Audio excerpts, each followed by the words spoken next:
신명기 25장 1절로 19절 말씀 제가 읽겠습니다. 사람들 사이에 시비가 생겨 재판을 청하면 그들을 재판하여 의인은 의롭다 하고 악인은 정죄할 것이며 악인에게 태형이 합당하면 재판장은 그를 엎드리게 하고 그 앞에서 그의 죄를 따라 수를 맞추어 때리게 하라.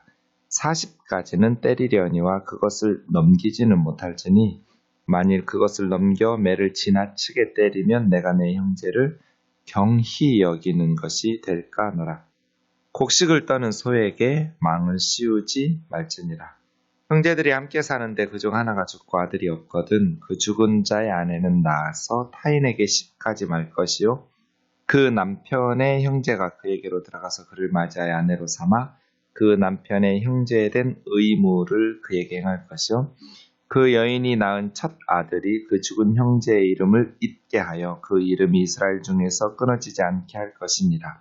그러나 그 사람이 만일 그 형제의 아내 맞이하기를 즐겨하지 아니하면 그 형제의 아내는 그 성문으로 장로들에게로 나아가서 말하기를 내 남편의 형제가 그 형제의 이름을 이스라엘 중에 잊기를 싫어하여 남편의 형제된 의무를 내게 행하지 아니하나이다 할 것이요 그 성읍 장로들은 그를 불러다가 말할 것이며 그가 이미 정한 뜻대로 말하기를 내가 그 여자를 맞이하기를 즐겨하지 아니하노라 하면 그 형제의 아내가 장로들 앞에서 그에게 나아가서 그 발에서 신을 벗기고 그 얼굴에 침을 뱉으며 이르기를 그 형제의 집 세우기를 즐겨 아니하는 자에게는 이같이 할 것이라 하고 이스라엘 중에서 그 이름을 신 벗김 받은 자의 집이라 부를 것이니라. 두 사람이 서로 싸울 때 한 사람의 아내가 그 치는 자의 손에서 그 남편을 구하려 하여 가까이 가서 손을 벌려 그 사람의 음낭을 잡거든 너는 그 여인의 손을 찍어버릴 것이고 내 눈이 그를 불쌍히 여기지 말지니라. 너는 내 주머니에 두 종류의 저울추 곧 큰 것과 작은 것을 넣지 말 것이며 내 집에 두 종류의 돼 곧 큰 것과 작은 것을 두지 말 것이요 오직 온전하고 공정한 저울추를 두며 온전하고 공정한 대를 둘 것이니라. 그리하면 내 하나님 여호와께서 내게 주시는 땅에서 내 날이 길리라. 이런 것들을 행하는 모든 자, 악을 행하는 모든 자는 내 하나님 여호와께 가증하니라. 너희는 애굽에서 나오는 길에 아말렉이 내게 행한 일을 기억하라. 곧 그들이 너를 길에서 만나 내가 피곤할 때 내 뒤에 떨어진 약한 자들을 쳤고 하나님을 두려워하지 아니하였느니라. 그러므로 내 하나님 여호와께서 내게 기업으로 주어 차지하게 하시는 땅에서 내 하나님 여호와께서 사방에 있는 모든 적군으로부터 내게 안식을 주실 때 너는 천하에서 아말렉에 대한 기억을 지워버리라. 너는 잊지 말지니라. 아멘. 오늘 말씀도 계속 이어지는 하나님의 백성의 삶의 규범, 경건한 삶에 대해서 이야기하고 있습니다. 1절에서 3절까지는 형의 한계라고 할까요? 태형, 매로 치는 그러한 것에 한계를 두고 있습니다. 사람들 사이에 시비가 생기면 어떻게 해야 될까요? 화가 난다고 해서 사적으로 해결하려고 하면 안 되겠죠? 정식적인 재판을 열어야 돼요. 자기가 다 옳은 것 같지만 상대방의 입장, 객관적인 시각으로 보면서 재판장들에 의한 판결로 문제를 해결하려 해야 하지 억울하고 화난다고 해서 사적으로 개인적으로 해결하려고 하면 안 되는 것이죠. 재판장은 이라고 말했지만 원문에 보면 복수이어서 재판장들은 이렇게 해야 돼요. 혼자 하는 게 아니에요. 그들을 재판하여 의인은 의롭다고 악인은 정죄하라. 이게 이제 재판의 원칙이죠. 재판은 공의로워야 돼요. 신명기 25장입니다. 2절 하고 있어요. 악인에게 태형, 태형이라는 건 낙하라는 단어는 채찍이나 몽둥이로 등이나 어깨, 신체 부위를 때리는 거예요. 세게 때리다 그런 의미거든요. 낙하, 태형이 합당하면 재판장들은 그를 엎드리게 하고 그 앞에서, 그러니까 재판장 앞에서예요. 잔인하게 보복하지 못하도록 재판장 앞에서 그 죄에 따라 수를 맞추어, 이 수를 맞추어, 그러니까 죄에 합당한 숫자대로 셈을 해야 돼요. 몇 대인지. 무조건 때리고 싶은 만큼 때리면 안 되는 거예요. 단 40대까지 때리는 거예요. 40까지. 어찌 보면 인간이 견딜 수 있는 고난의 한계로 여긴 것 같아요. 40대까지 때리려니와. 그런데 실제로 이제 고린도후서 11장 24절에 보면 40에 하나 감한 매를 사도 바울이 맞았다고 말하죠. 실질적으로는 39대까지 때린 것 같아요. 왜냐하면 40대까지 때릴 수는 있지만 때리다가 숫자를 잘못해서 40대가 넘어가 버리면 하나님의 말씀을 어기는 것이 되잖아요. 그러니까 한 대 정도 해서 40에 하나 감하고 39대까지 유대인들이 그렇게 매를 때린 것이죠. 그런데 우리가 주목해야 될 것은 3절 끝에 있는 단어예요. 매를 지나치게 때리면 내가 내 형제를, 형제라는 단어 말이에요. 죄수를 이렇게 말하는 게 아니라 죄진 놈을이 아니에요. 죄진 죄수도 내 형제임을 잊지 말라라는 거예요. 그러니까 형제니까 무조건 봐줘라가 아니에요. 너희는 다 한 형제다. 이스라엘은 한 가족이다. 그러니 죄진 사람을 봐줘라가 아니에요.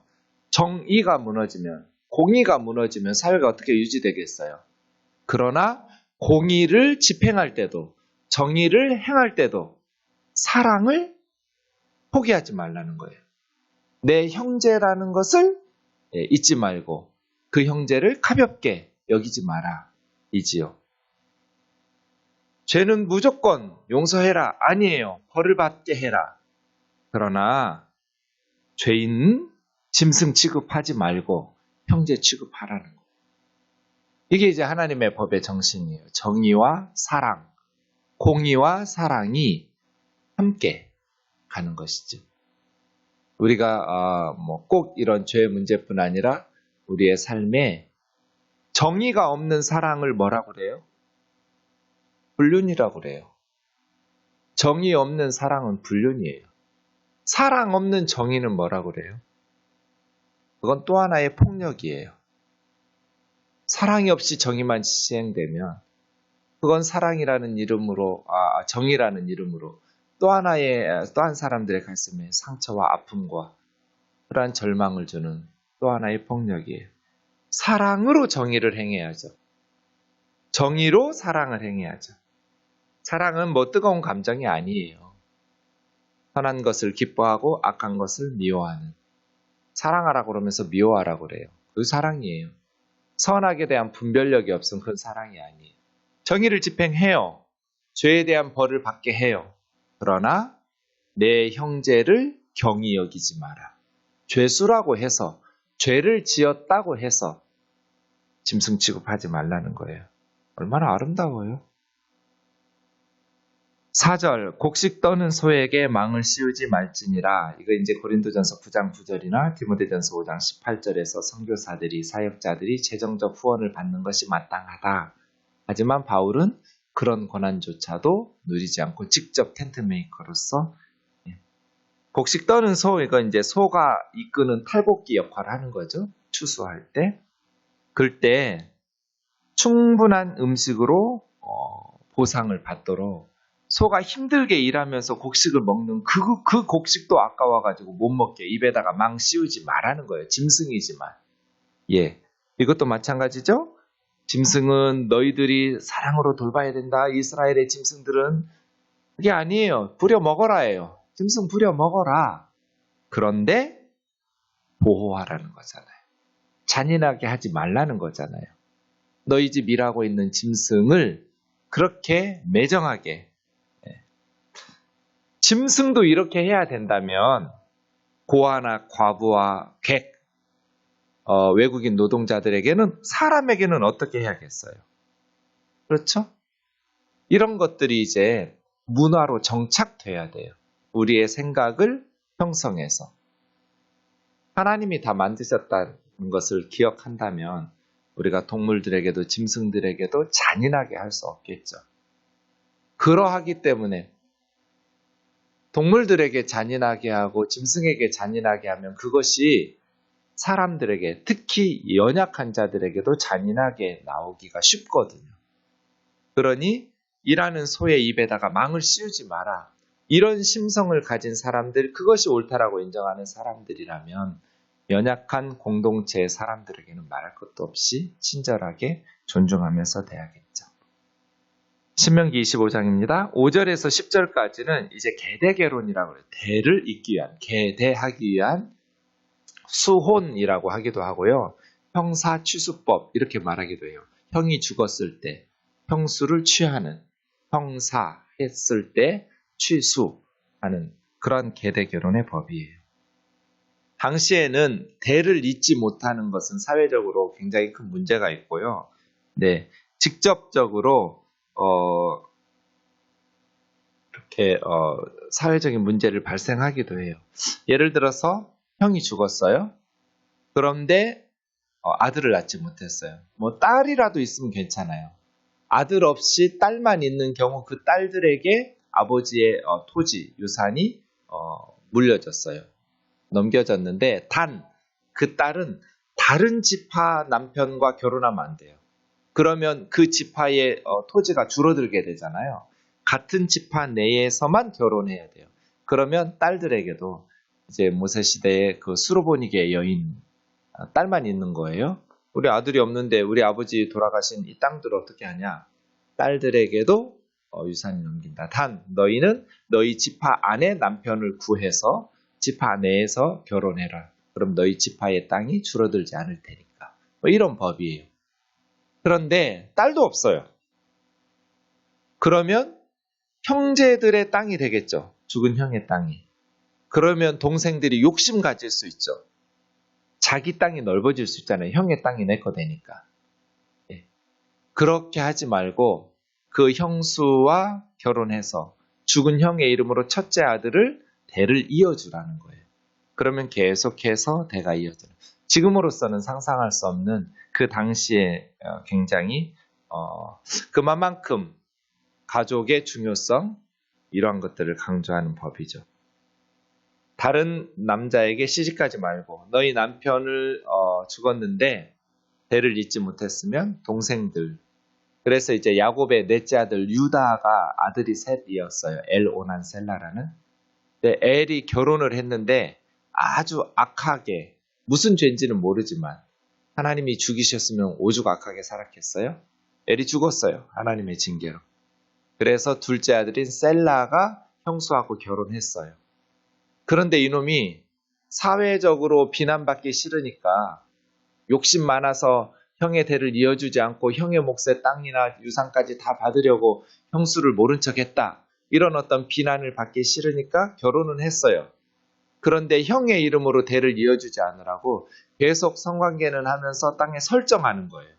씨를 주지를 않아요. 그게 반복됐어요. 악하죠. 형수는 그러면 성폭행 당한 거예요. 그래서 셀라 둘째 아들도 하나님께서 심판하여 죽이셨어요. 오난 둘째 아들도. 그래서 유다가 이제 셋째까지 죽을까봐 셀라까지 며느리의 친정으로 보내는 뭐 그런 내용이 계대 결혼의 예예요. 형제된 의무를 알아. 그런데 이거는 강요된 법이 아니에요. 반드시 그래야 되는 게 아니에요. 난 형수가 싫어. 나는 형의 재산이 내 거 되었으면 좋겠어. 이런 식으로 여러 가지 이유가 있어서 그 형사취수법을 지키고 싶지 않으면 거절할 수 있었어요. 이런 거절하는 예가 룻기의 보아스예요. 엘리멜렉이라는 사람이 두 아들이 있었어요. 두 아들을 데리고 모압 땅으로 가서 결혼했는데 다 죽었어요. 두 아들도 죽고 남편 엘리멜렉도 죽고 나옴이라는 시어머니 하나하고 모압 두 여자 오르바와 룻이라는 두 며느리만 남았어요. 남자 셋은 죽고 아버지와 아들 둘은 죽고 둘만 남았어요. 그 며느리들 중에 룻 데리고 다시 베들레헴으로 돌아오죠. 그때 이제 가장 가까운 친척이 이 기업 무르기 계대 결혼 해줘야 되는 거예요. 형제는 없으니까. 그때 보아스가 뭐라고 말해요? 룻에게 내가 너희 친척 맞긴 한데 너희보다 더 가까운 친척이 한 사람이 있다고. 그 사람에게 대를 이을 권한이 있다고.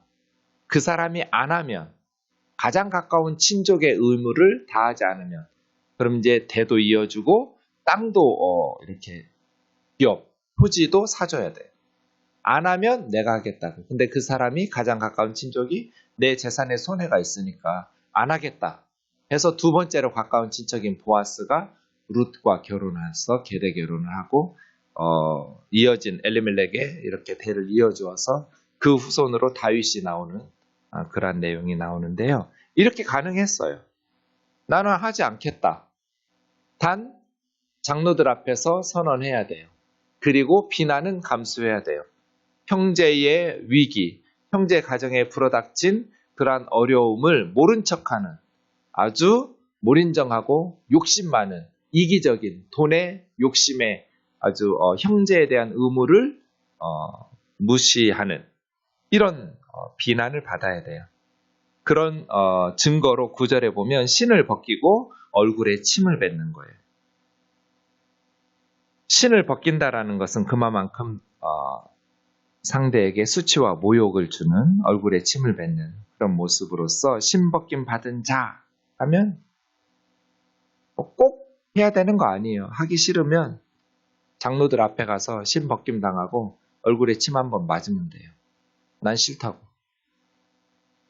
그 다음 11절에서 13절은 이제 싸움이 개입하는데 두 사람이 싸울 때 한 사람 아내가 치는 자의 손에서 그 남편을 구하려고 하는 건 맞죠. 그런데 상대방 남자의 음낭을 잡으면 이 국부를 싸고 있는 그 주머니를 잡으면 그 손을 찍어버리라는 거예요. 그러니까 말려서 남편을 구원내고 남편 편드는 건 가능해요. 그러나 상대방에게 아주 추잡한 행동이죠. 아주 모욕적인 행동과 또 위험한 행동이기도 해요. 아예 그냥 씨를 말려버리는 이러한 행동일 경우에는 문제가 발생해요. 아무리 상대방이 미워도 후손을 끊어버릴 위험이 있는 그런 행동은 하지 말라는 거예요. 왜냐하면 네가 아무리 미워도 그 가족의 대를 이어야 되고 그 가족의 앞에서도 말했잖아요. 후손을 낳는 것이 형수가 죽으면 형이 죽으면 형수를 취하는 것까지 하면서까지 이어야 되는 거예요. 가족이 그만큼 중요하고 대를 잇고 자녀를 이렇게 낳는 것이 그 시절에 그렇게 중요하기 때문에 후손의 생산이 얼마나 중요한지 앞에 있는 본문이 가르쳐줘요. 그러니 그렇게 아예 그냥 후손을 끊을 수 있는 위험한 짓은 하지 말라는 거예요. 이 아수르법에 의하면 두 눈을 뽑게 돼 있어요. 이런 경우 법이 기록에 남아 있는데요. 아시리아법은 그 여인의 두 눈을 뽑아라 해요. 근데 이제 유대법은 팔을 그 손을 잘라라. 그러니까 무슨 뜻이에요? 그런 짓 하지 말란 뜻이에요. 뭐 때리고 뭐 이렇게 해서 말리면서 자기 남편을 보호할 수는 있지만 후손을 이렇게 문제가 발생하도록 그걸 잡거나 치거나 이러지 말라는 거예요. 13절에서 16절은 저울추와 대 이야기인데요. 저울추 2개 가지고 물건 팔지 마라. 대를 큰 것 작은 것 2개 가지고 있다가 그렇게 눈속임 하지 마라. 도둑질하는 거죠. 탐심은 우상숭배라고 말했어요. 우리가 세상의 소금과 빛이 되려면 돈에 있어서 깨끗하고 정직하고 투명해야 돼요. 돈 싫은 사람이 어디 있어요? 다 돈은 좋아해요. 저도 좋아해요. 그래서 위험해요. 돈 앞에서 신앙 양심을 팔아먹기가 쉬워요. 그런데 거기서 정직하지 못하면 아무리 설교를 잘하고 기도를 열심히 하고 예배를 잘 드리시고 성경 지식이 많고 아무짝에 쓸모없어요. 다 가짜예요. 물질 앞에 정직해야 돼요. 그래서 큰 추, 작은 추, 두 종류의 추를 가지고 있지 마라. 그렇게 사용하지 마라. 큰 대, 작은 대, 큰 것과 작은 것을 두지 마라. 온전하고 공정한 저울추. 온전하다고 번역하는 살렘이라는 말인데요. 공평한, 퍼펙트한 그런 뜻이에요. 마지막 17절에서 19절은 아말렉을 기억해라. 아말렉을 기억하라는 것은 그렇게 살지 말란 뜻이에요. 얘들 진짜 양아치거든. 출애굽해서 광야를 갈 때 정식으로 전쟁을 붙으면 괜찮아요. 모세, 이스라엘, 너희가 위험하니 우리하고 전쟁하고 한번 하자. 이렇게 전쟁하면 안 되겠지만요. 이렇게 정정당당하게 전쟁하는 것도 아니고 18절에 있는 것처럼 그 이스라엘 행진 대열에 뒤처진 사람들이 누구겠어요? 아이를 임신했다거나 나이가 들었다거나 병들었다거나 약한 사람들일 거잖아요. 아말렉은 그 뒤에 있는 이스라엘에 뒤처진 사람들을 약탈하는 거예요. 그런 이스라엘 백성들이 얼마나 가슴 찢어지게 아팠겠어요. 자기들이 지켜주지 못한 그런 아말렉과의 전쟁. 이어서예요. 이렇게 양아치 짓하는 아말렉 민족을 기억해라. 그래서 하나님께서 모든 적군을 치시고 너희에게 안식을 주시면 그 아말렉은 아예 지구상에서 지워버려라. 없애라는 거예요. 너는 잊지 말아라. 왜요? 이 아말렉을 놔두면 계속해서 그렇게 양아치 짓을 할 거잖아요. 다른 민족들에게도. 그래서 사울 왕이 아말렉과의 전쟁을 승리를 하기는 하는데 부분적으로만 제거하죠. 사울이. 좋은 건 남겨두고. 그래서 사울이 하나님에게 실망을 주는 왕으로서의 여기서 지워버리라 이 말은 아예 그냥 깨끗이 제거하라는 것이거든요. 역사의 무대에서 완전히 쓸어 없애라예요. 그런 양아치 민족을 놔두면 계속해서 약소 국가들이 고통을 받으니까. 그래서요, 하나님께서 우리에게 주신 것은 약하고 무방비하고 있는 백성들을 무자비하고 잔인하게 약탈하고 죽이지 말아라. 이건 꼭 나라와 나라 사이의 문제만은 아니겠죠. 우리의 삶이 언제나 정정당당해야 돼요. 그렇게 하나님께서 주신 말씀을 지켜가면서 오늘 하루도 살아갈 수 있기를 정의와 사랑, 공의와 이 자비를 동시에 추구하면서 구체적인 삶의 자리에서 정의도 포기하지 말고 사랑도 포기하지 말고 그렇게 살아갈 수 있기를 원합니다. 기도하겠습니다. 사랑하는 하나님 아버지 감사합니다. 땅을 살다 보면 시비가 생기기도 하고 억울한 일을 당하기도 합니다. 정말 죽이고 싶도록 밉기도 하고 때로는 우리가 그러한 죄를 범하기도 합니다. 자비하신 주님, 우리로 하나님의 말씀 원리를 잘 지켜 정의와 사랑을 함께 추구하는 삶이 되게 하여 주옵소서. 예수님의 이름으로 기도하옵나이다. 아멘.